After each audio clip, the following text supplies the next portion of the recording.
Thank you, Mayor. Good evening, Roselle Park. On May 18th, I attended the New Jersey Bike and Walk Coalition Bike and Walk Summit at Middlesex County College.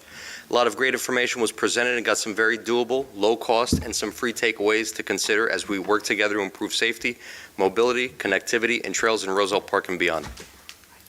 On May 21st, I joined Tim Coakley with the RP Environmental Commission to clean out the raised beds and plant a number of sensory-friendly perennials and annuals at the sensory-friendly playground at Loretti Park that we received county funding to create 2 years ago, and is among one of a handful of sensory-friendly municipal parks in the county. With over 20% of our children having individualized education plans, or simply put, different abilities, this park is open to all. Just like church bells, ocean waves, and raindrops have a soothing effect, the equipment there helps everyone with sensory processing needs.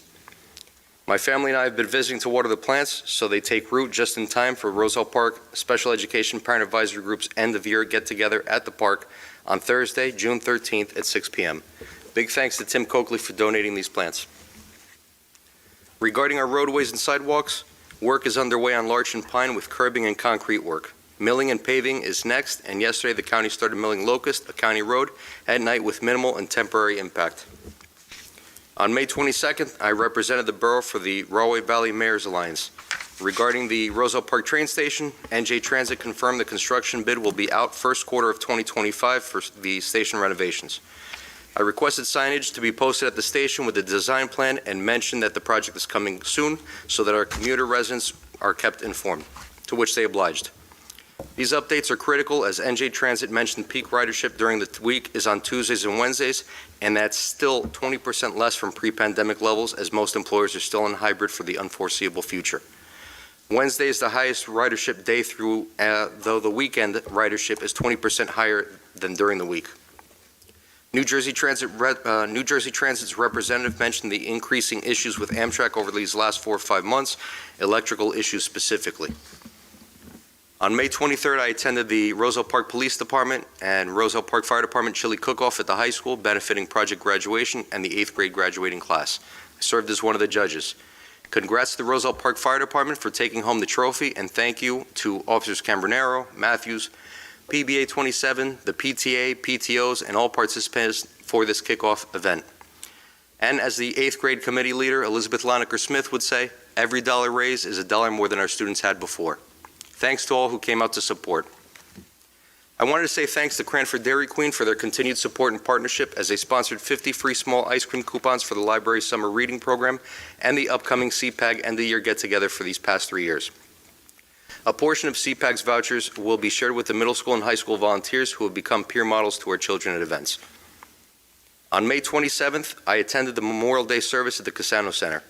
Over 1.3 million American servicemen and women have died in wars and conflicts throughout U.S. history. Much blood has been shed for our rights, freedoms, and liberties. Today is also D-Day. On this day, 80 years ago, the course of history changed with over 150,000 Allied forces, comprised of 73,000 Americans, with 2,500 service members paying the ultimate price for freedom. And American blood continues to be shed today. May we always have a place in our hearts to be grateful, to acknowledge the ultimate sacrifice they made, and most importantly, to treat one another with respect and civility, despite differences.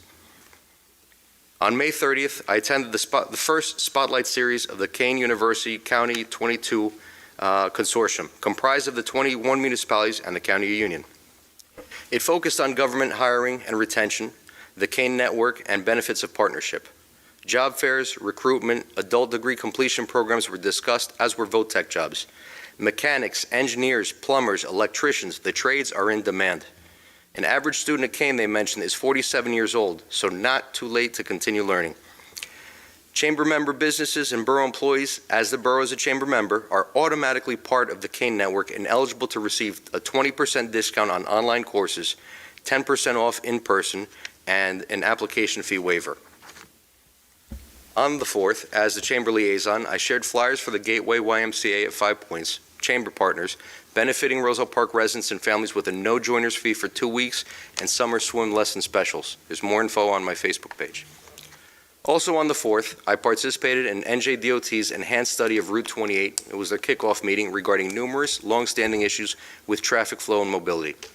They recognize safety concerns and issues that need to be addressed and are collecting data. We met for over an hour and a half and provided much input and technical knowledge on challenges and opportunities within the area, and they responded favorably. Thank you to the residents who have reached out to all of us and shared your concerns about Westfield Ave, and thank you to Andrew, Mayor Signorello, and Councilman Gregory Johnson specifically for spearheading these discussions. DOT stressed they've heard us all loud and clear on this one. And I commend B.A. Casais for sending a polite yet direct message to top brass at DOT regarding another DOT issue, major property maintenance concerns along Grove Street, Valley, and Beechwood. Mayor, that concludes my report. Fifth Ward, I can be reached at jrobaina@rosellepark.net and 862-236-0019. I'm all done, man. I'm sorry, Jay. Your tie looks lovely. Appreciate it.